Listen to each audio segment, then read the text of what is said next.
Roycroft Campus in East Aurora is a National Historic Landmark, but there's one privately owned building on campus many say is sticking out like a sore thumb, and Roycroft officials want the owner of that property to make a move. Among the greenery, stone structures, and recently restored terracotta roofs sits this dilapidated building on East Aurora's historic Roycroft campus. It should look historically appropriate, and it should not be an eyesore, and it should not detract from the rest of the campus.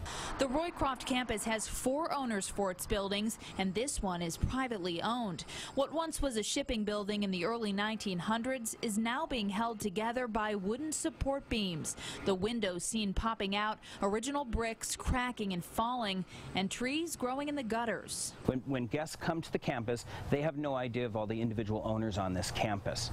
So when they see a building being propped up, they wonder, well, is the money that I'm donating to them actually going to restoration and preservation projects? Kurt Moranto is the executive director for the Roycroft Campus Corporation and says he has serious concerns not only about the building's aesthetics, but about the safety of the structure. When you look at the building, you know, it structurally looks unsafe. The Roycroft has spent millions of dollars to rehab this property, and then you have this other property which is literally almost falling down, or looks like it could. The village has tried to take action, but officials say after a 10-year legal battle, the owner of the building was fined a mere $25. Now the campus and the village are hoping the Historic Preservation Commission will take a second look and egg on the building's owner to make some changes.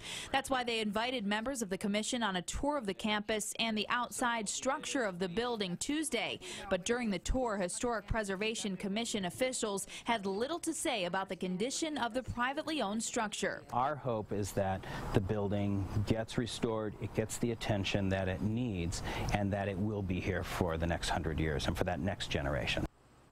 The Historic Preservation Commission did tell me it plans on discussing this at its next meeting next Wednesday. Members of the committee also tell me at last check the building was deemed structurally sound. Officials also tell me this building is filled with many other historical items.